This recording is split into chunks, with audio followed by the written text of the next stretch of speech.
ഓരോ ദിവസവും കോവിഡ് രോഗികളുടെ കണക്ക് ഉയരുകയാണ്. ഇന്നലെ വൈകിട്ട് 5 മണി വരെയുള്ള കണക്കനുസരിച്ച് 4097 കോവിഡ് ആക്റ്റീവ് കേസുകളാണ് രാജ്യത്തുള്ളത്.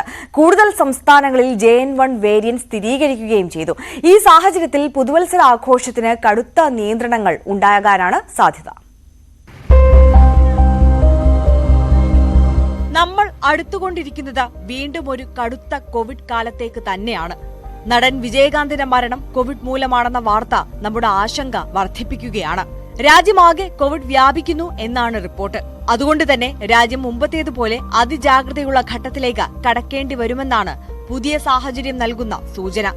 ഇന്നു രാവിലെ 8 മണി വരെയുള്ള 24 മണിക്കൂറിനുള്ളിൽ 692 പുതിയ കോവിഡ് കേസുകളാണ് രാജ്യത്ത് റിപ്പോർട്ട് ചെയ്തത്. കേരളത്തിലാണ് ഏറ്റവും വേഗത്തിൽ വൈറസ് ബാധ. മഹാരാഷ്ട്ര, കർണാടക, പശ്ചിമബംഗാൾ, ഡൽഹി എന്നിവിടങ്ങളിലും വലിയ തോതിൽ കോവിഡ് പടരുന്നത് ആശങ്ക വർദ്ധിപ്പിക്കുന്നു.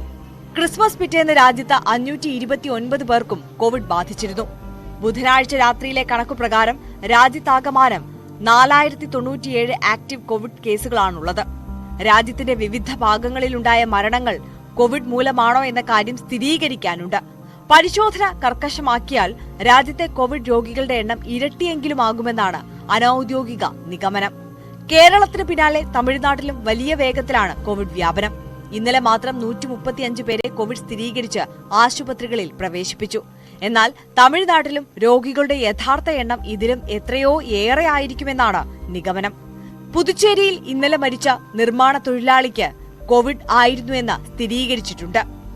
കോവിഡ് വ്യാപനം വർദ്ധിക്കുന്ന സാഹചര്യത്തിൽ കടുത്ത നിയന്ത്രണങ്ങൾ വരും ദിവസങ്ങളിൽ ഉണ്ടാകുമെന്നാണ് സൂചന. കർണാടക നിലവിൽ പല നിയന്ത്രണങ്ങളും ഏർപ്പെടുത്തി കഴിഞ്ഞു. പനിയോ ജലദോഷമോ ഉള്ള കുട്ടികളെ സ്കൂളുകളിലേക്ക് അയക്കരുതെന്ന് സർക്കാർ നിർദ്ദേശമുണ്ട്. പനിയുള്ളവർക്ക് ഹോം ഐസൊലേഷനും രോഗം സ്ഥിരീകരിച്ചവർക്ക് 7 ദിവസം ലീവും കർണാടക സർക്കാർ അനുവദിച്ചു. കർണാടകയിലും 400-ലേറെ ആക്റ്റീവ് കോവിഡ് രോഗികളുണ്ട്. ഓരോ ദിവസവും പരിശോധനയിലൂടെ കൂടുതൽ പേർക്ക് രോഗം സ്ഥിരീകരിക്കുന്നുമുണ്ട്. ബംഗളൂരു, മാണ്ഡ്യ, മൈസൂരു, രാമനഗര, കുടക്, ചാമരാജ് നഗർ എന്നിവിടങ്ങളിലാണ് കോവിഡ് വ്യാപനമുള്ളത്. കേരളവുമായി അതിർത്തി പങ്കിടുന്ന പ്രദേശങ്ങളിൽ പ്രത്യേക ജാഗ്രതയാണ്. കാസർഗോഡ് അതിർത്തിയിൽ പരിശോധനാ സംവിധാനം ഏർപ്പെടുത്തിയിട്ടുണ്ട്. 2 ദിവസത്തിനുള്ളിൽ പുതുവത്സര ആഘോഷത്തിനായി നിരവധി പേർ ബംഗളൂരുവിലേക്ക് എത്താനുള്ള സാധ്യത കണക്കിലെടുത്ത് ജാഗ്രത കർശനമാക്കാനാണ് കർണാടകയുടെ തീരുമാനം. പുതുവത്സര ആഘോഷങ്ങളിൽ മാസ്ക് നിർബന്ധമാക്കിയേക്കും. ശ്വസന പ്രശ്നങ്ങളുള്ളവരും പനിയുള്ളവരും ആഘോഷങ്ങളിൽ പങ്കെടുക്കരുതെന്ന് നിർദ്ദേശമുണ്ട്. കോവിഡ് സ്ഥിരീകരിച്ചതിനെ തുടർന്ന് ഡൽഹിയും അതീവ ജാഗ്രതയിലാണ്. 3 പേർക്കാണ് ഇന്നലെ ഡൽഹിയിൽ കോവിഡ് സ്ഥിരീകരിച്ചത്. അതിൽ 2 പേർക്ക് ഒമിക്രോണും ഒരാൾക്ക് JN1 വേരിയന്റുമാണ്. ഗുരുഗ്രാമിലും കോവിഡ് സ്ഥിരീകരിച്ചു. ഇവിടെയും ആശുപത്രികൾക്ക് ജാഗ്രതാ നിർദ്ദേശം നൽകിയിട്ടുണ്ട്. നിലവിൽ ആക്റ്റീവ് കേസുകളുമായി 10 പേരാണ് ഗുരുഗ്രാമിലെ ആശുപത്രികളിലുള്ളത്.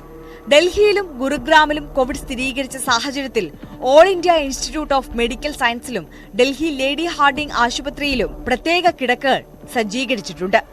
നിലവിലെ സാഹചര്യം കൈകാര്യം ചെയ്യുന്നതിനായി മഹാരാഷ്ട്ര പ്രത്യേക ടാസ്ക് ഫോഴ്സ് രൂപീകരിച്ചു. സംസ്ഥാനത്ത് പരിശോധനകളുടെ എണ്ണം കൂട്ടിയിട്ടുണ്ട്. മുംബൈയിലാണ് കാര്യമായി കേസുകൾ റിപ്പോർട്ട് ചെയ്യുന്നത്.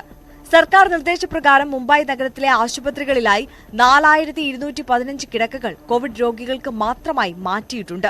ഗുജറാത്തിലും തെലങ്കാനയിലും രാജസ്ഥാനിലും വലിയ തോതിലല്ലെങ്കിലും കോവിഡ് വ്യാപനം റിപ്പോർട്ട് ചെയ്യുന്നു.